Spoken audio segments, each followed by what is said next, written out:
قاری محمد طیب قاسمی کے YouTube channel کو سبسکرائب کیجئے اور امن کے پیغام کو پھیلانے میں ہماری مدد کیجئے اور نیچے دیے گئے ہوئے بیل آئیکن کو کلک کریں تاکہ ہر آنے والی نئی ویڈیو آپ کو براہ راست مل سکے کہ کس طرح اپنے سطر کو پاک کرنا ہے، کس طرح قبلہ کے رخ نہیں کرنا، قبلے کی طرف پش نہیں کرنا، ایک ایک چیز ہمیں رسول اللہ صلی اللہ علیہ وسلم نے بتائی ہے۔ اگر بچوں کے بارے میں پتہ کرنا ہو کہ بچوں کے ساتھ نبی پاک کی زندگی کس طرح تھی، محدثین نے یہ بھی ذکر کر دیا۔ یہ پتہ کرنا ہو کہ اللہ کے رسول صلی اللہ علیہ وسلم نے بیویوں کے بارے میں کیا کہا، کر کے بلکہ دکھایا۔ یہ پتہ کرنا ہو کہ حضور پاک صلی اللہ علیہ وسلم نے شوہروں کے بارے میں کیا کہا، ایک ایک چیز، ایک ایک زندگی کا شعبہ محدثین نے ہمارے لیے جمع کر دیا۔ یہاں تک نہیں کہ اللہ کے رسول صلی اللہ علیہ وسلم کے دندان مبارک کس طرح تھے، بال مبارک کس طرح تھے، آپ صلی اللہ علیہ وسلم کے قدم کس طرح تھے، ایک ایک چیز کھول کے جب ہمارے لیے بیان کر دی گئی جو ہمارے لیے قابل نمونہ ہیں۔ لَقَدْ كَانَ لَكُمْ فِي رَسُولِ اللَّهِ أُسْوَةٌ حَسَنَةٌ، تمہارے لیے قابل نمونہ، قابل تقلید اللہ کے رسول صلی اللہ علیہ وسلم کی زندگی ہے۔ اس کے باوجود مسلمان کو اگر پتہ نہ ہو تو پھر کیا کہا جا سکتا ہے؟ آج مسلمان کے اوپر شرم آتی ہے کہ مسلمان کہتا ہے کہ یہ ہندوؤں کے اور اس کلچر کے اندر رہ کے کہ یہ دقیانوسی باتیں ہیں، یہ قدامت پسند ہیں مسلمان۔ ہم لوگ جو ہیں یہ جدت پسند ہیں۔ مسلمان بھی احساس کمتری کا شکار ہو گیا ہے کہ میں کافر کے سامنے کس طرح اللہ کے رسول صلی اللہ علیہ وسلم کی زندگی کو لے کے جاؤں، میں کس طرح داڑھی رکھ لوں، میں کس طرح سنت کا لباس پہن لوں۔ مسلمان شرماتا ہے۔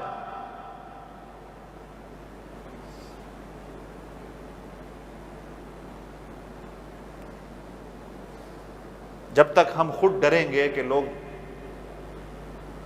ہم پہ ہنسیں گے تو لوگوں نے ہمارے اوپر ہنسنا ہی ہے۔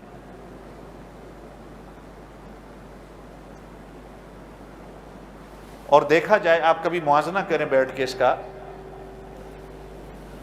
کہ قرآن پاک میں آتا ہے نا وَقَرْنَ فِي بُيُوتِكُنَّ وَلَا تَبَرَّجْنَ تَبَرُّجَ الْجَاهِلِيَّةِ الْأُولَى۔ اللہ پاک مثال دے رہے ہیں جاہلیت کی کہ جب عورتیں گھروں سے نکل کر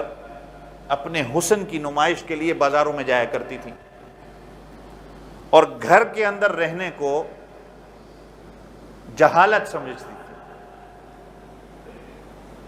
تو اللہ کہہ رہے ہیں کہ یہ پہلی والی جاہلیت ہے، جاہلیت الاولی۔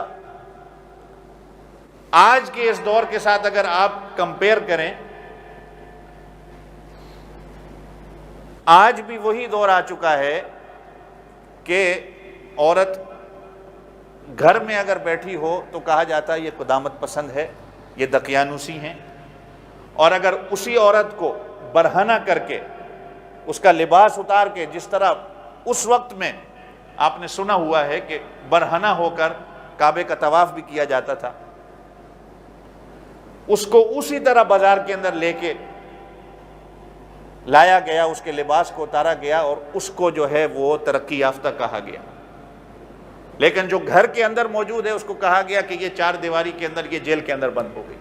جس طرح کفار مکہ زمانے جاہلیت کے اندر کہا کرتے تھے۔ جس طرح زمانے جاہلیت کے اندر شراب تھی، حتیٰ کہ تاریخ میں آتا ہے کہ جب بچہ پیدا ہوتا تو اس کے حلق کے اندر، جس طرح ہم یہ گھٹی دیتے ہیں، اس کے حلق کے اندر شراب کو اتارا جاتا تھا۔ اور آج کے اس دور کے اندر بھی شراب کی طرف ہر کسی کو لے جایا جا رہا ہے۔ اس وقت جوا کھیلنا، سود، فحاشی اور یعنی جس طرح عام تھی، اسی طریقے سے آج فحاشی اور یعنی سود، جوا غریب غریب تر ہوتا جا رہا ہے، امیر امیر تر ہوتا جا رہا ہے، اسی طرح ہے۔ حقیقت میں دقیانوسی کی طرف تو یہ گئے ہیں،